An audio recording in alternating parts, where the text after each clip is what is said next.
guys, Ryan here, absolutely pumped to be chatting to you guys today. Literally about to go into an interview with one of my favorite clients, Darren Thompson. He's an absolute champ. And in this interview, I'm going to discuss the highs, the lows, and everything that he did to make $35,000 in his fitness coaching business in just 3 weeks. And I'm going to be honest, he started off at a place that was not the most bright. He was kind of considering quitting his business. So in this interview, I'm really going to get deep into the truth behind what created that transformation. So if you're at a place in your business where you want your coaching business to thrive, but you've also got doubts here and there, and you would just dream of getting to 35K in 3 weeks, we're going to talk through the strategy and everything he did to get there. So get pumped. But guys, if you're watching this video and you're like, cool, this interview sounds great, but I want to head to 6 or 7 figures rapidly, and I want to head there now, then I've got time for a few sessions this week, if you're really keen. So go below, put in your deets, and apply for a session with myself. And I'll spend good 5, 10, 15 minutes looking within your business. I'll tell you exactly what's holding you back, and we'll put together a quick action plan for you to get to 7 figures. I don't do this all the time. When I do, it'll dramatically change your business. So go boy, put in your deets for that. Let's get straight into the interview, guys. Make sure you're taking notes and enjoy. Awesome to be here, guys. Welcome. So thankful for Darren Thompson, one of our amazing clients who's had some awesome success literally in the first 3 to 4 weeks, doing over $30,000 in his PT business, which is awesome, his online fitness coaching business. So today I pretty much got Daz in. Thanks so much for coming down, man. Right. Got him in to talk about his journey. So the good, the bad, and the ugly, the wins, but then also what he had to overcome to get to where he is now. Because there were some pretty big sticking points there that we got through, and now things are really awesome. So, I want you guys to really play along, listen in, take notes, because a lot of the sticking points that Darren had, and he still might have them in some element as well, he's been able to get through, and if you can learn from what Darren's done, then it's going to make your process and progress so much faster. So let's tune in. Just to kick us off, Daz, give us a little bit of an overview of what you do at the moment. Sure. Talk to me about your business. Yeah, sure. First of all, a couple of years ago, I had a face-to-face personal training business. Yeah, sure. It was going really, really well. I got really sick, and I sort of had to let that go by the wayside just for illness. I just couldn't really get up, and I was not very well at all. Fair enough. It all sort of fell into a heap in February last year when I collapsed in a PT studio, and the doctors said, no, it's time to pull the pin. But I still love the job, and I still wanted to work in the fitness industry, and I was looking to go online, but I didn't really know how to do it or where to go about learning how to do it. Then I come across you guys. Sure. Yeah. Awesome. So, I remember you talking about, I remember when you came to us at the start. Yeah. I was pretty much talking with Darren and going, what's going on? Yeah. Pretty much figured out that he'd been running this online thing for a few months, it was 6 months or something like that. Months, yeah. And what Darren was doing, and this is all learning, because at this point you're smashing it. Yeah. So this interview's just going to be honest. Yes, it will be. Yeah. Yeah, which is good because I want these guys to learn from your journey. Yeah. And you'd pretty much been focusing a lot in the business. Correct. Meaning that you'd been focusing on building content for this online course. You really want to make it work, but we hadn't really got the traction in terms of marketing and sales and cash flow. Yeah. So you're in a little bit of a mental, it was a difficult time because you've taken a lot of time off income, and you've got a family to support. Yeah. And so it's getting to crunch time because it had been a while. Yeah. And it was like time to get results now. Yep. And so, we went through a few hiccups at the start. Definitely, yeah. Struggling to get cash flow, struggling with the online stuff. Yep. And so, you've had a really awesome breakthrough. Yeah. I guess, like we talked about, I spent a lot more time than I should have actually spent in designing all the content and such, and probably should have been out there trying to chase leads. Yep. Now, I thought I had a really good program, but no one was there to take it up, basically. Yes. And that's when I spoke to you, like, no, you've done it all wrong. You've done it backwards, Sure. essentially. Yeah. So, what was my suggestion? Basically, your suggestion was to just, leave the content as it is and start chasing leads. Obviously, chasing leads means more sales. Sales obviously means more cash flow coming in. Exactly. And that sort of takes the pressure off, off everything really. Off the situation. Yeah, definitely. So that's what I did. and I followed exactly what you guys suggested. Didn't derail, although every now and then I was sort of thinking, is this going to work? But I just thought, right, I've done everything else. Yeah. I've got to give this a 100% try. Awesome. And then the leads started coming in. Yeah, awesome. So it's really, really good distinction for you guys listening in today. So Darren was essentially working in the business, which is really good for keeping the business going. But he wasn't working on the business with marketing and sales. Yeah. And so I was like, Daz, time to knuckle down. Let's start working on the business so you can drive sales. Exactly like you said. So we can concentrate on leads and sales, finding people to help and actually helping them. Because your program was good. You'd spent a lot of time on it. I spent months on it, You spent months on it. And so, I pretty much said, look, if we could have done it again, we would have just sold first and then created it, but that's okay. Time's gone. Let's actually start to knuckle down now. So talk to us about, so you pretty much went from a stage where it was panic mode, shit, can I sustain this? I need leads, I need sales, or else I'm going to have to go back to a job. And getting to a point where in the last, was it 3 or 4 weeks? 3 weeks is the end of the 3rd week, I think. Awesome. So the last 3 weeks, you've done over $30,000 in this online fitness coaching business, which is fucking remarkable. High five that shit. Thanks, man. Really cool. So what were the biggest learnings that you had? If there were 3 big learnings on that journey, what would they be for the guys watching that they could learn from? Yeah, sure. The first thing I'd say is have faith. Totally. And be prepared to take that leap of faith. It is scary, and you don't know what's going to happen. But like you said that you just need to break through that limiting belief first, just to see what happens. Because it's something that you've never actually done before, so you don't know the result, essentially. Exactly. So the first thing, the first learning was just take that leap of faith. Sure. And what was that leap of faith for you? To really crank up the marketing, and that was it. A couple of campaigns that I was doing was getting 1 or 2 leads. So obviously not going that great, but I was. You're a funnel hacker though. I am now. You're a funnel hacker. I am now. So I was getting 1 or 2 leads, but I had a small budget on each daily spend. So I remember I saw one of your posts that you made a $400 spend and bought in something. 45. It's 380. I know this exactly what you're talking about.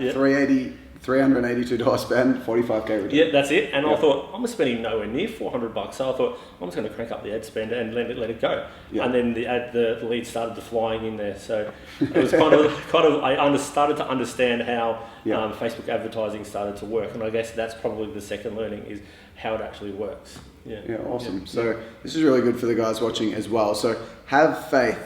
Understand that. Definitely. At least try to leverage off Daz, because Daz was in a state where you didn't believe it was possible. And he had to have faith and just know his coaching business was possible. So you've done this to not only be there for your family, but to inspire others to do the same, and you've done exactly that. So hopefully you guys can really look at Daz. We got to 7 figures in 10 months. Daz did just following what we teach, which is not the most crazy, like we've got all the magic secrets. It's generate leads, make sales, have a premium product that really gets phenomenal results, and just concentrate your time on the business, which you weren't doing to start with, and then you started doing, and now you've got awesome return. And I'll give it to you, mate. You do hustle. Like you put in the effort, you make the calls, you launch the campaigns, and a lot of people don't, and then they won't get the results. Second learning was awesome. You actually have to spend. A lot of us are focused around expenditure and our budget as opposed to return on investment. Like you put $1,000 in. If you were to put $1,000 into a machine, it'd spit out 10,000. You'd just be shoving notes in there left, right, and center. Definitely. And I think that's one thing that I've really taken out from it.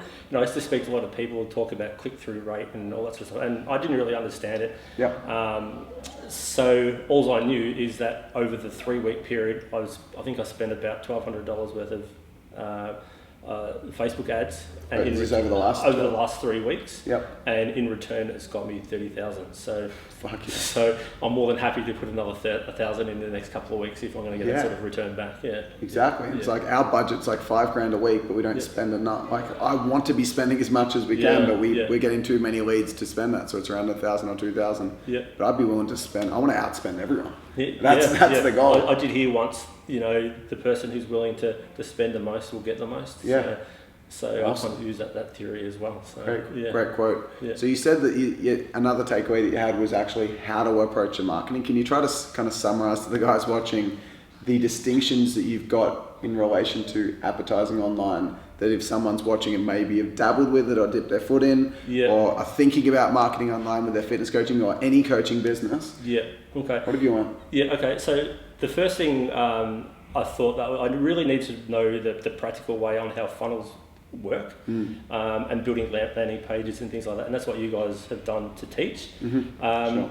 And then from there, really how to speak to your audience. And I think prior to coming to with you guys, it was kind of the marketing was a bit hit and miss. So sometimes I'd be trying to sort of target males, and sometimes it was female, sometimes it was like a running program that I wanted to sell. So I was kind of all over the shop. And that's when we had that chat and said, right, let's narrow all that down and just get rid of the other stuff and just go for one. And with, and with the templates that you guys give for speaking to your audience, that sort of stuff has really helped. Yeah, cool. So just for the guys watching, thanks for that, man. Really important. It's like we want to understand the fundamentals about building landing pages, how to set up ads technically. We want to understand different funnels to launch.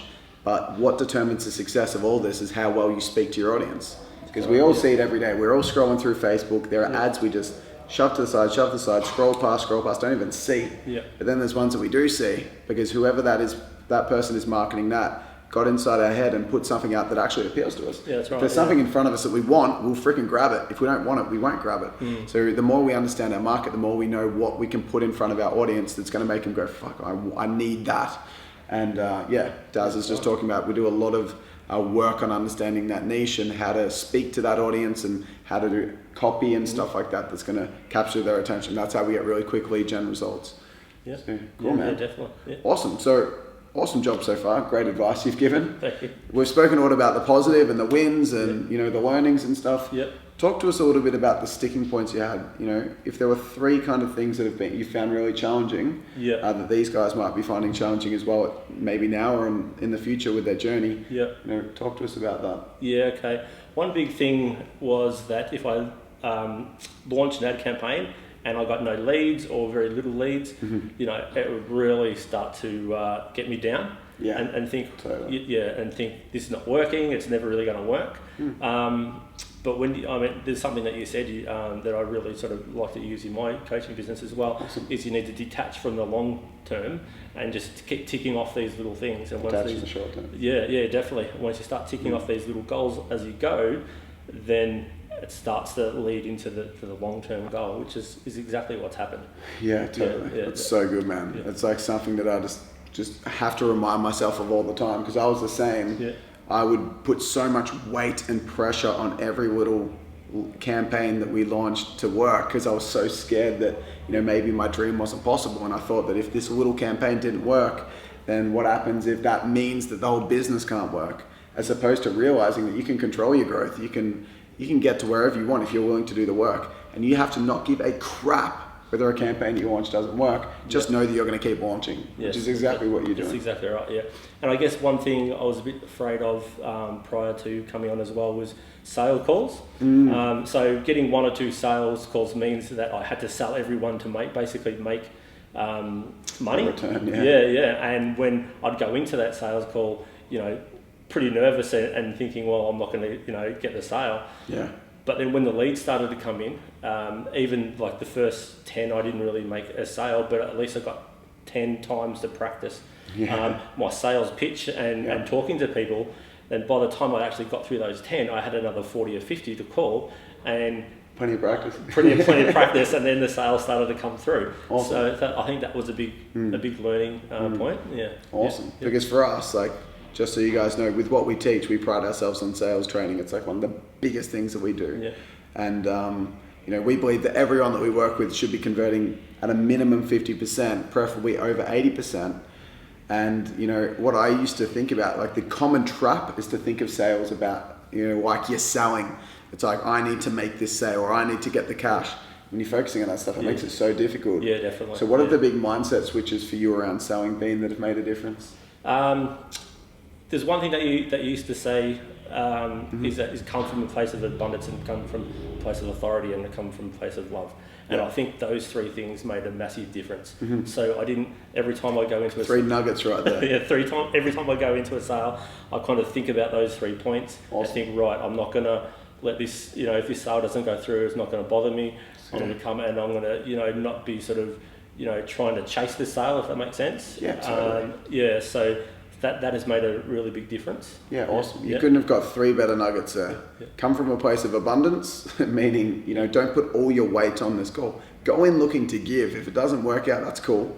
Because at the end of the day, it's their decision whether or not they want to step up. You can just be the best that you can. And the other 2 were just kind of the dynamics between selling effectively as a coach when, in fact, you're not really selling, you're changing someone's life, which is love and leadership.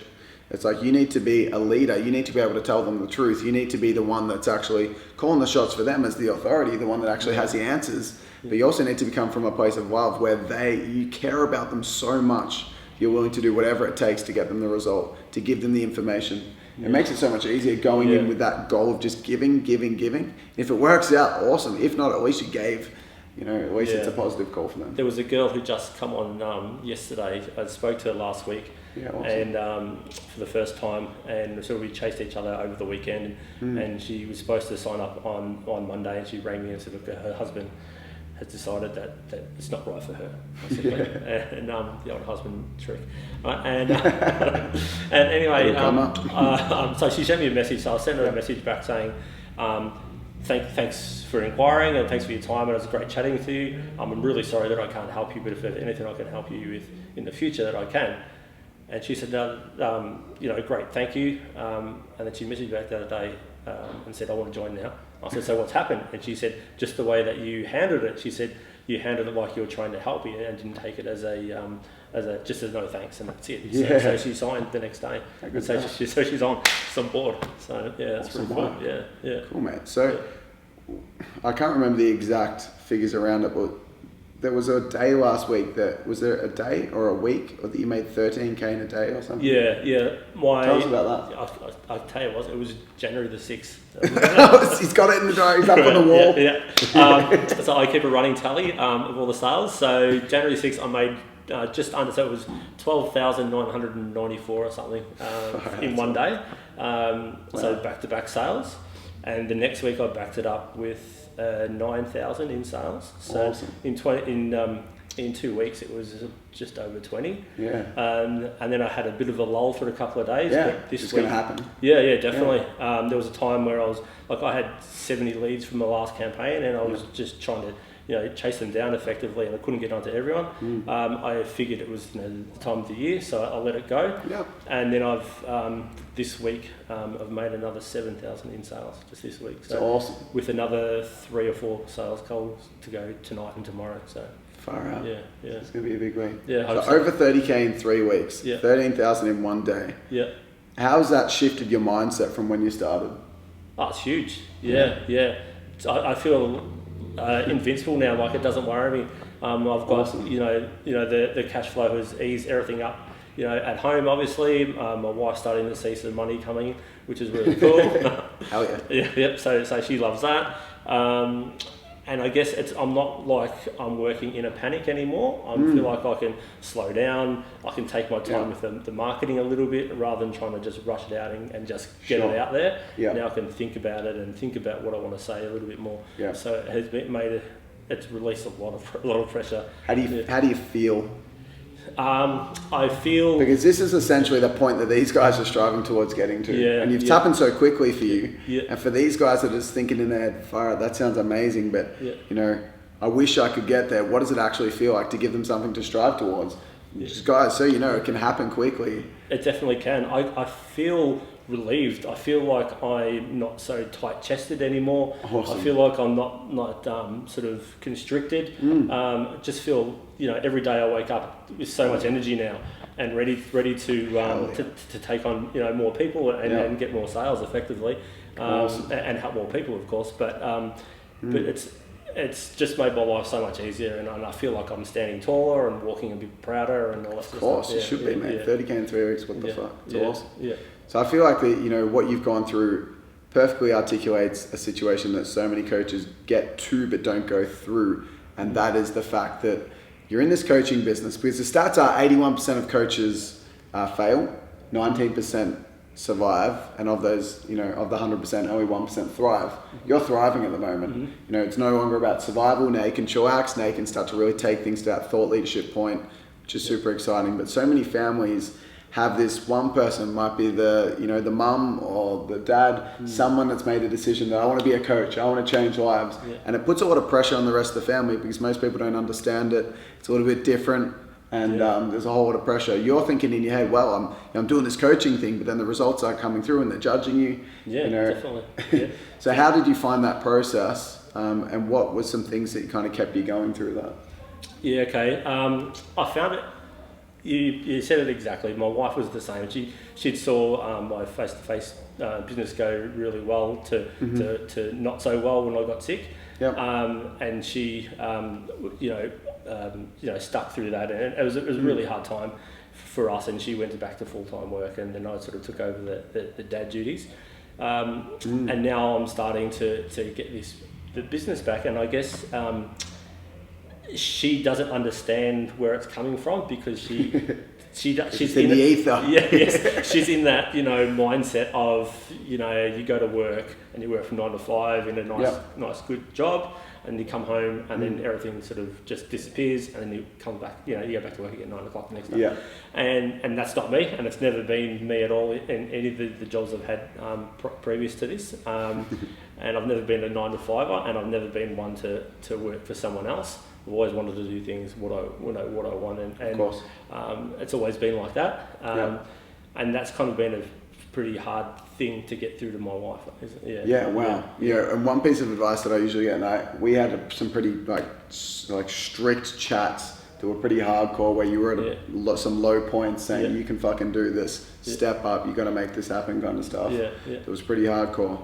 But at the end of the day, like, one thing that's just true is, you can't blame people for thinking that way. No. It's like my partner's been the same at points. So many friends, my family has not been supportive at times, and it's not because they're bad people, it's just they don't get it. And a lot of us think, well, they should understand, but they're only going to understand based on the evidence. And if you haven't proven it yet, how are they meant to trust that this process is going to work? So my piece of advice is, suck it up and actually just prove that the business is going to work, as opposed to talking about it working. And you get through it, and that's exactly what you've done. Exactly, so she's going to start to understand more and more. Yeah. Awesome. So talk to us about, at this point, what would the 3 biggest pieces of advice be in relation to growing your coaching business from a marketing and sales point of view for the guys watching along, just so they can learn from your journey? Yeah, okay. 3 biggest pieces of advice. Okay, sure. So one would be, don't be afraid to spend. Yeah, awesome. Okay, is the biggest thing. Awesome. Like I was saying before, you need to spend to basically get. So that's the first thing, is don't be afraid. Cool. The second thing is keep it consistent and keep it flowing. So don't. What are you keeping consistent? Your message. So keeping your audience, keeping your message consistent, and keeping it to the same people. I think what happened before I come on with you guys is that when I was getting clients, I'd go, right now I've got to service these clients and stop the ads, and then get them all up and running into their program. Then I'd go, oh great, now I've got to run another ad. Whereas, looking back, I should have been keeping that ad running over to tick over to more leads and things like that. But I never did it. So basically, don't be afraid to spend. Keep your message consistent and flowing. And the third one, I guess, would be to just have faith. Because it will work. Just keep it going. And I feel like a lot of people have that the last thing or the last message, have faith, and they just keep that, but they don't have the willingness to spend, the willingness to do consistent on the business growth activities like marketing and sales, which you kind of take for granted a bit, as if like it's just normal for you. Whereas a lot of people are just like, I've got faith, I know my coaching business is going to work, but they're not doing those steps. So you have to be willing to spend, you have to be able to do it consistently, consistent marketing, consistent selling to people to actually empower them to change their life. Because those things that people are usually afraid to do are what those on the business things are going to drive the business forwards, and without it you'll get nothing, with it you'll get lots. And so that's where you are at the moment, which is awesome. It's great stuff, man. And what would if there was one piece of advice you could give overall that's not kind of just relevant to marketing and sales, but just relevant to the guys based on your journey, if you could just pretend there's a bunch of coaches out there, which there are watching right now, who are in a place where they're not sure whether it's going to work. What's one piece of advice if they were, let's say they're paying you $1,000, to give them your best piece of advice to make sure their coaching business works, what would it be? Sure. The one piece of advice, $1,000.